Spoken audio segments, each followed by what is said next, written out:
பெரியோர்களே, சகோதரர்களே, அல்லாஹ்வுடைய மிகப்பெரிய கிருபை நம்ம எல்லாரையும் அல்லாஹ்வுத்தாலா இந்த பள்ளியில் ஒன்று சேர்த்துருக்கோம். நம்ம எல்லாரும் ஒன்று சேர்ந்துருக்கோமே. இப்போ சகோதரர்களே, பெரியோர்களே, நம்மளுடைய நேரங்கள் பாதுகாக்கப்பட்டிருக்கு. நம்மளுடைய நேரங்கள் பாதுகாக்கப்பட்டிருக்கு. நம்ம இங்கே பள்ளியில் ஒன்று சேரலைன்னா எங்கே இருந்திருப்போம்? யோசிச்சு பாருங்களேன். கொஞ்சம் ஒன்று துனியாவுக்கு பிரயோஜனமான காரியங்கள் இருந்திருப்போம். அல்ஹம்துலில்லாஹ், ஒன்றும் பிரச்சனை இல்லை. இல்லாட்டா துனியாவுக்கும் பிரயோஜனப்படாது, ஆசிரியத்துக்கும் பிரயோஜனப்படாத ஏதாவது ஒரு விஷயத்தில் இருந்தாங்க.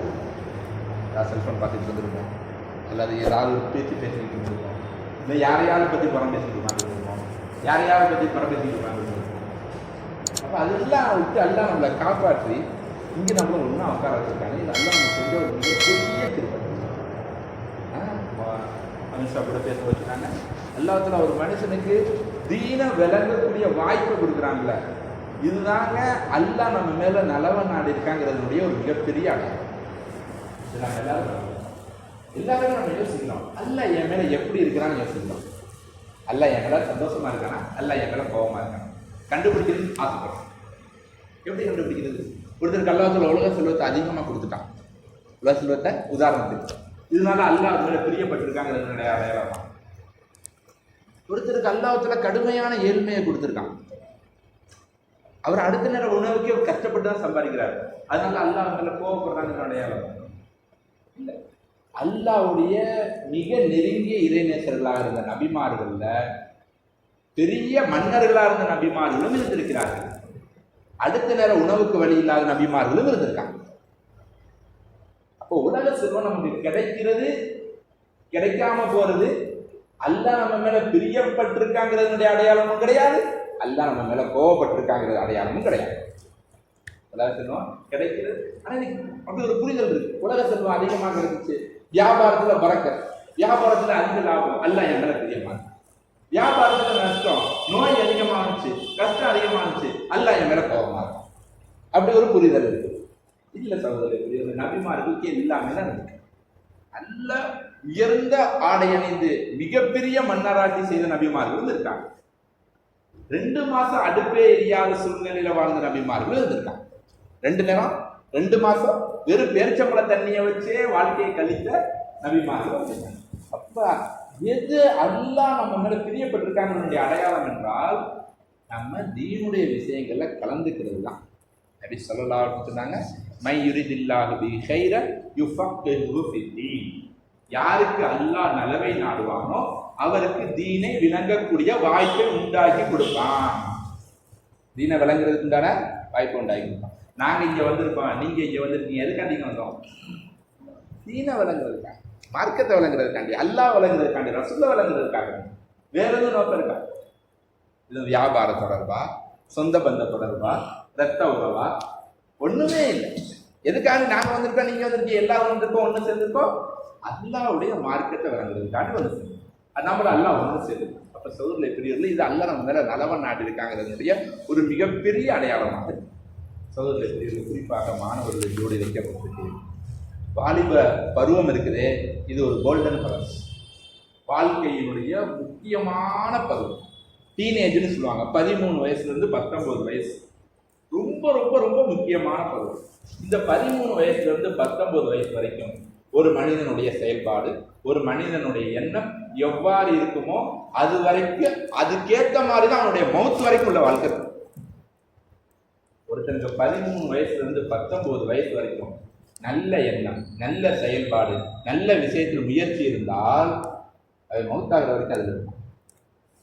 நல்லா பாதுகாக்கணும். ஒருத்தனுக்கு 13 வயசுல இருந்து இந்த 19 வயசு, இந்த காலேஜ் பருவம் முடிகிற வரைக்கும் தவறான செயல்பாடு, தவறான நண்பர்களுடைய பழக்கம், தவறான கொள்கை, தவறான திட்டம் எப்படி இருந்துச்சுன்னா அது மௌத்தாகிற வரைக்கும். பாருங்க சகோதரர்கள், இருந்தாலும் சஹாபாக்களுடைய வாழ்க்கை ஆதாரமா இருக்கு. சஹாபாக்கள் இப்னு அப்பாஸ் ரலியல்லாஹு கேள்விப்பட்டிருக்கீங்க. இப்னு அப்பாஸ் ரலியல்லாஹு நபியுடைய காலத்துல வாலிபரா இருந்தார். நபியுடைய காலத்துல உங்களை மாதிரி 12 வயசு 13 வயசு வாலிபரா இருந்தவங்க. அவங்களுக்கு நல்ல தொடர்பு கிடைச்சிச்சு, நபியுடைய தொடர்பு, பெரிய பெரிய சஹாபாக்களுடைய தொடர்பு கிடைச்சிச்சு. இப்னு அப்பாஸ் ரலியல்லாஹு அவர்களை பற்றி வருகிறது. அவங்க என்ன செய்வாங்கன்னா, நபி ஸல்லல்லாஹு அலைஹி வஸல்லம் அவர்கள் தஹஜ்ஜத் தொழுகக்கூடிய சமயத்துல அதற்காக வேண்டி ஒதுவுடைய ஏற்பாடை இப்னு அப்பாஸ் அவர்கள் செய்வார்களாம். எப்படின்னா, நபி எந்த இரவு எந்த மனைவியோட வீட்டுல தங்குறாங்களோ அந்த வீட்டுடைய வாசல்ல இப்னு அப்பாஸ் ரலியல்லாஹு அன்ஹு தூங்குவாங்களாம். நபிக்கே தெரியாம நீண்ட நாட்களாக தஹஜ்ஜுக்கு ஒதுவுடைய ஏற்பாடு செஞ்சாங்க. தண்ணீருடைய ஏற்பாடு செய்யறது ரொம்ப கஷ்டமான வேலை. இன்னைக்கு மாதிரி மோட்டர் போட்டா தண்ணி வராது. அந்த காலத்துல தூரத்துல கிணறு எங்கேயாவது இருக்கும், அங்க போய் தண்ணி எடுத்துட்டு வந்து நபிக்கு ஏற்பாடு செய்யணும். நைட்டு 3 மணிக்கு செய்யணும். இந்த வேலையை இப்னு அப்பாஸ் ரலியல்லாஹு நீண்ட காலமா செஞ்சுக்கிட்டு இருந்தாங்க. ஒரு நாள் நபி இதை கண்டுபிடிச்சிட்டாங்க. அதுக்கு ரொம்ப ஆச்சரியம். நான் இவ்வளவு நாள் நினைச்சுக்கிட்டே இருந்தேன், யார் இந்த தண்ணீருடைய ஏற்பாடு செய்யறதுன்னு. இன்னைக்குதான் உன்னை நான் பார்த்தேன் அப்படின்னு சொல்லிட்டு ஏதாவது ஒரு வெகுமதி கொடுக்கணும்னு நினைக்காங்க. இப்படி ஒருத்தர் உதவி செஞ்சா அவருக்கு எப்படி தோணும்? நமக்கு இப்படி ஒருத்தர் மறைமுகமா ஒரு பெரிய உதவி செஞ்சா நமக்கு என்ன, அவருக்கு என்ன கேட்டாலும் கொடுக்கணும்னு தோணுங்க.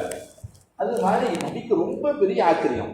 இந்த பையன் என்ன கேட்டாலும் நம்ம இன்னைக்கு கொடுத்துடணும்னு நபி ஸல்லல்லாஹு கேட்டாங்கன்னா, உனக்கு என்னப்பா வேணும்? அந்த வயசுல இருந்த புரிதலை பாருங்க. சொன்னாங்களா, எனக்கு குர்ஆனை விளங்கக்கூடிய பாக்கியம் கிடைக்கணும்னு சொன்னாங்க. ஒரு 13 வயசு பையனுக்குள்ள, ஒரு 13 வயசு 14 வயசு பையனுக்குள்ள வேணுங்க, எனக்கு குர்ஆனை விளங்கக்கூடிய பாக்கியம் கிடைக்கும். அது துவா செஞ்சாங்க, அந்த விளக்கம் கிடைச்சிச்சு, அடுத்த விஷயம். ஆனா அந்த எண்ணம் ஏற்படுச்சு பாத்தீங்களா, அந்த ஒரு 14 வயசு பையனுக்கு அந்த எண்ணம் ஏற்படுச்சு பாத்தீங்களா. அப்ப நபிஸ்வாசம் அப்படியே கெட்டி அணைத்து அல்லாஹ் அல்லிமுல் குர்ஆன் அப்படின்னு. சகோதரர்களே, பெரியவர்களே, ரைசுல் முஃபஸ்ஸிரீன், குர்ஆன் விரிவுரையாளர்களுடைய தலைவராக இப்னு அப்பாஸ் ரலியல்லாஹு அன்ஹு தான் இருக்காங்க. இன்னைக்கு நூற்றுக்கணக்கான குர்ஆன் விரிவுரைகள் எழுதப்பட்டுருச்சு. இப்னு கசீர் இருக்கு, தஃப்சீரே முனீர் இருக்கு, தஃப்சீரே பைலாவி இருக்கு, இப்படி நிறைய தஃப்சீர் இருக்குது. எல்லா தஃப்சீர்களுக்கும் அடிப்படை இப்னு அப்பாஸ் ரலியல்லாஹு அன்ஹு எழுதின தஃப்சீர் தான். சகோதரர்களே, இப்னு அப்பாஸ் ரலியல்லாஹு அன்ஹு 40 வயசு ஆள் இல்ல, 60 வயசு ஆள் இல்ல, அப்படியே தாடியெல்லாம் ரொம்ப பெரிய ஆள் அப்படி இல்லை. நபியுடைய காலத்துல சின்ன பையனா இருந்தவங்க, நபியுடைய காலத்துல 12 வயசு பையனா இருந்தவங்க, 13 வயசு பையனா இருந்தவங்க. நம்மளாம் நினைப்போம் இதெல்லாம் வயசானவங்க செய்யறது, இதெல்லாம் பெரியவங்க செய்யறதுன்னு நினைப்போம். ஆனா நபியுடைய காலத்துல யாரு சிறுவர்களாக இருந்தாங்களோ அவங்கள வச்சுதான் முழு உலகத்துக்கு இஸ்லாம் பரவுனுச்சு. நல்லா யோசிச்சு பாருங்க. நபியுடைய காலத்துல யார் யாரெல்லாம் பெரியவர்களா இருந்தாங்களோ அவங்க எல்லாரும் நபி வஃபாத்தாயி 4-5 வருஷத்துல அவங்களும் மௌத்தாயிட்டாங்க. புரியுதுங்களா? நபி ஸல்லல்லாஹு அலைஹி காலத்துல அபூபக்கர் வயசானவங்க இருந்தாங்க. நபி வஃபாத்தாயி 2 வருஷத்துல அவங்க வஃபாத்தாயிட்டாங்க. நபியுடைய காலத்துல உமர் ரலியல்லாஹு பெரியவங்களா இருந்தாங்க. நபி வஃபாத்தாயி 12 வருஷத்துல உமர் ரலியல்லாஹு வஃபாத்தாயிட்டாங்க.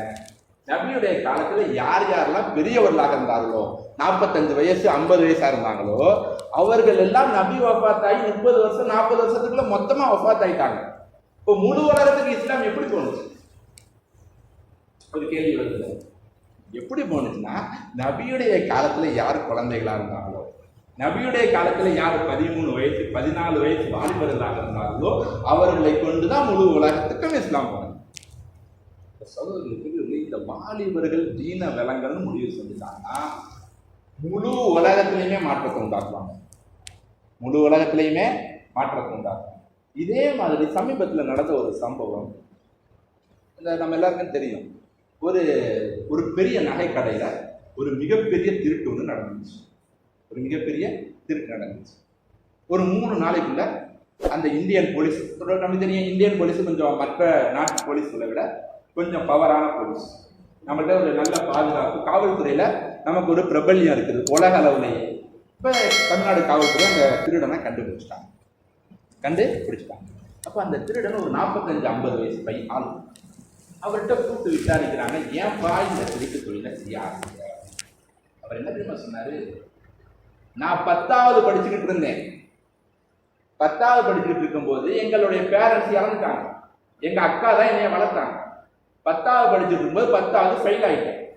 10வது நான் ஃபெயில் ஆனதோட எங்க அக்கா வந்து என்னை விரட்டி விட்டாங்க.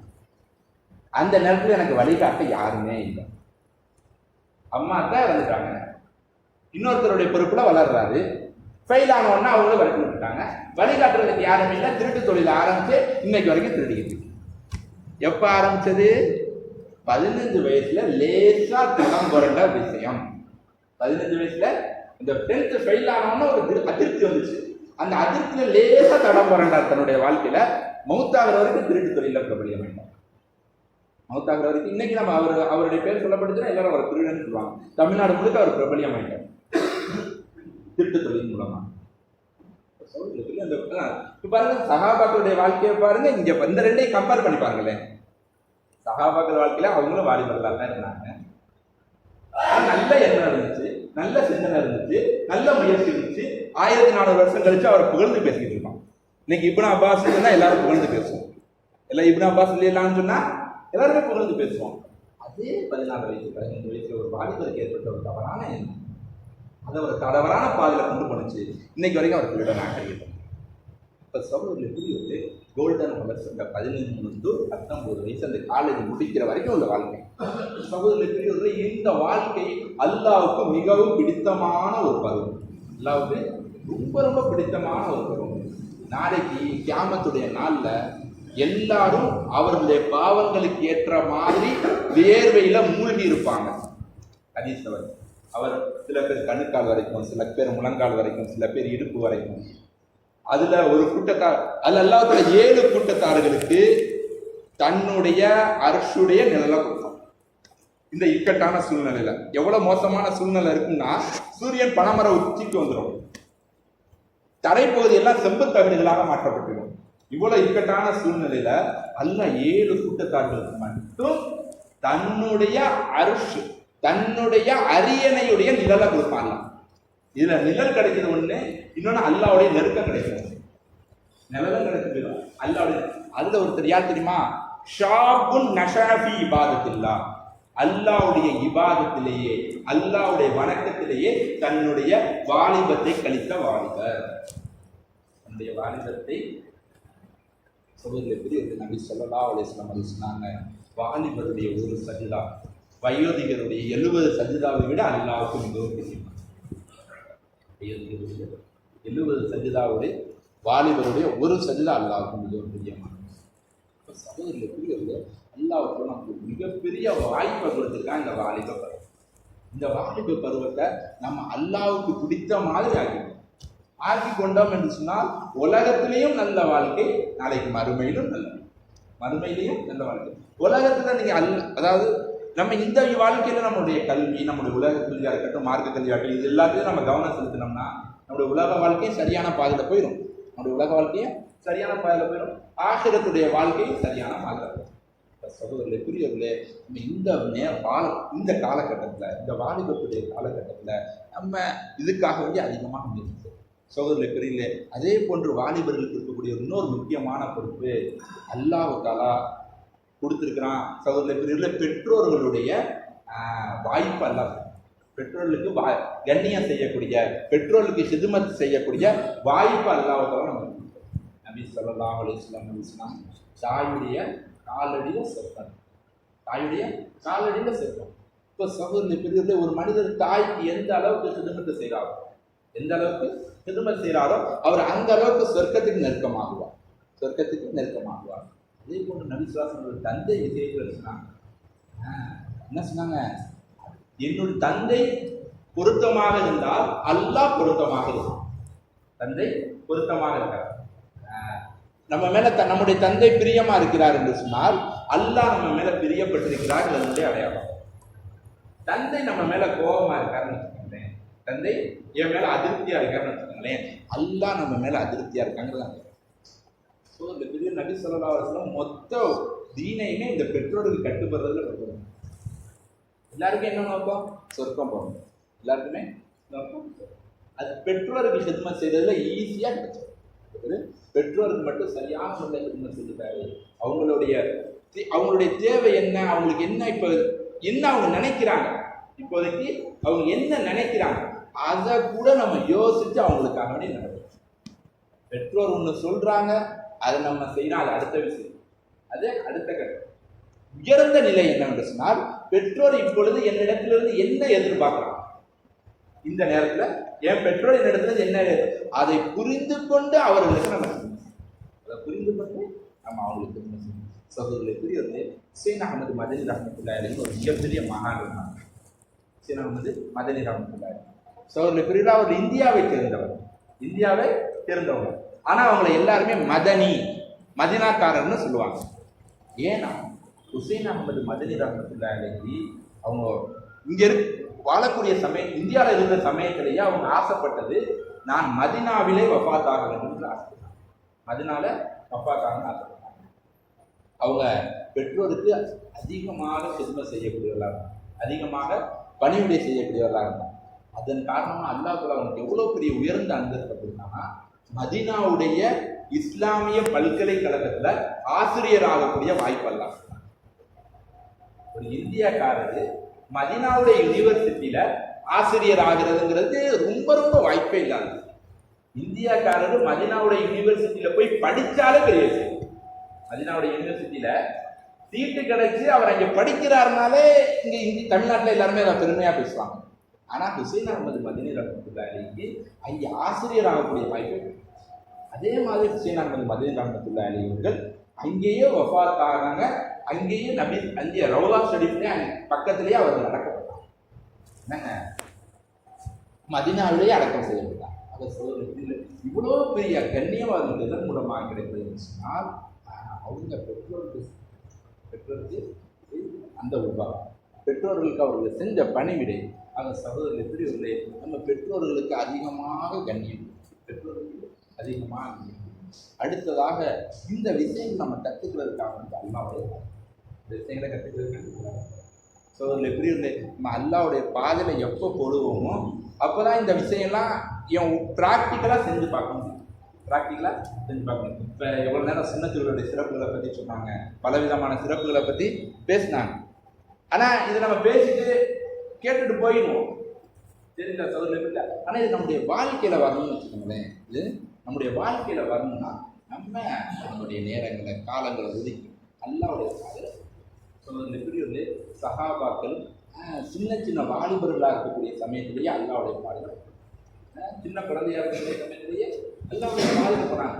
அல்லாவுடைய பாதையில் அவங்க போகிறது இருக்குதே ரொம்ப இக்கட்டான சூழ்நிலையில் அல்லாவுடைய பாதை. நம்மள மாதிரி இவ்வளோ ஈஸியெல்லாம் இல்லை. அன்னைக்கு போர் செய்ய வேண்டியது இருந்துச்சு, எதிரிகளோட சண்டையிட வேண்டியது இருந்துச்சு, அவ்வளோ இக்கட்டான சூழ்நிலை இருந்துச்சு. அதுக்கு மத்தியிலையும் சஹாபாக்கள் சின்ன சின்ன வாலிபர்களாக இருந்தாலும் அவர்கள் அல்லாவுடைய பாதை. அவருடைய பெரியவர்களே, நபி ஸல்லல்லாஹு அலைஹி வஸல்லம் வஃபாத் ஆகக்கூடிய சமயத்தில், வஃபாத்துக்கு நெருக்கமான அந்த சமயத்தில் ஒரு ஜமாத்தை நபி ஸல்லல்லாஹு அலைஹி வஸல்லம் அனுப்பி வைக்கிறாங்க. உஸாமா ரலியல்லாஹு அன்ஹுடைய பொறுப்பில் ஒரு ஜமாத்தை நபி ஸல்லல்லாஹு அலைஹி வஸல்லம் அனுப்பி வைக்கிறாங்க. உஸாமா ரலியல்லாஹு அன்ஹுவர்கள் அந்த படையினுடைய தளபதியா இருந்தாங்க. அந்த படையினுடைய தளபதியா இருந்தாங்க. அபூபக்கர், உமர் போன்ற பெரிய பெரிய சஹாபாக்கள்லாம் சாத்திகளா இருக்காங்க. அபூபக்கர், உமர் போன்ற பெரிய பெரிய சாத்திகள்லாம் சாத்தியா இருக்காங்க. உஸாமா ரலியல்லாஹு 17 வயசு வாலிபர் அந்த ஜமாத்தை எடுத்துக்கிட்டு போகக்கூடியவரா இருக்காங்க. எடுத்துக்கிட்டு போக நம்ம கவனிக்கணும். அப்போ அவர் எந்த அளவுக்கு ஆளுமை மிக்கவராக இருந்திருப்பார் அந்த 17 வயசு வாலிபர். அபூபக்கர், உமர் போன்ற அனுபவமான பெரிய நபர்களை வழிநடத்தி செல்லக்கூடிய ஒரு ஆற்றல் 17 வயசு பையனுக்கு இருக்குதுன்னா, அந்த 17 வயசு பையன் நபியுடைய பொறுப்புல எவ்வளவு பக்குவப்பட்டு இருப்பாங்க. இன்னைக்கு நம்ம 17 வயசு வாலிபர்கிட்ட ஒரு 3 நாள் ஜமாத்தை போயிட்டு வாப்பான்னு சொல்லலாம். 3 நாள் ஜமாத்தை நீங்களே எடுத்துட்டு போகணும். நீங்க என்ன பண்ணணும், ஒவ்வொரு நபரும் ஒரு பொறுப்புதார், ஒவ்வொரு நபருமே பொறுப்புதாருன்னு சொல்லிட்டா அது நம்ம சில நபர்களை முடிவு செஞ்சுக்கிட்டு அவங்க தான் பொறுப்புதாருன்னு நினைக்கிறோம். இல்லை, இஸ்லாத்தை பொறுத்தவரைக்கும் ஒவ்வொரு நபருமே தனித்தனியாக பொறுப்புதாருங்க. இப்போ நம்ம சகோதரர்களே பெரியவர்களே, இங்கே குறைவான மக்கள் தான் வந்திருக்கீங்க, குறைவான மாணவர்கள் தான் வந்திருக்கீங்க. உங்களோட எவ்வளவோ மாணவர்கள் வரல, உங்களோட கூட படிக்கிற மாணவர்கள் வரல. இல்லை, உங்களுக்கே தெரியும், உங்கள் ஸ்கூலில் படிக்கிற மாணவர்கள எவ்வளவோ மாணவர்கள் வரல. இந்த மாணவர்களுக்கெல்லாம் நீங்கள் பொறுப்புதார். இந்த மாணவர்களுக்கெல்லாம் நீங்கள் எப்படி உஸாமா ரலியல்லாஹு 17 வயசு பொறுப்புதாரியாக இருந்தாங்களோ அதே மாதிரி நீங்கள் உங்களை பொறுப்புதாரியாக நீங்கள் எப்படி இந்த மஜ்மாவுக்கு வராது, இந்த கூட்டத்துக்கு வராத முஸ்லீம் வாலிபர்கள் எத்தனை பேர் கணக்கு.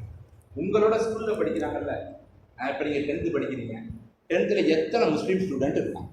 இப்போ இந்த முஸ்லீம் ஸ்டூடெண்ட்டில் எத்தனை பேர் ஜமாத்துக்கு போகிறாங்க, எத்தனை பேர் ஜமாத்துக்கு போகலைங்கிறத நீங்கள் கணக்கெடுங்க. ஒன்றும் இல்லை, உங்கள் கிளாஸில் ஒரு 5 முஸ்லீம் இருக்காங்க, இந்த 5 முஸ்லீம்கிட்டையும் விசாரிங்க.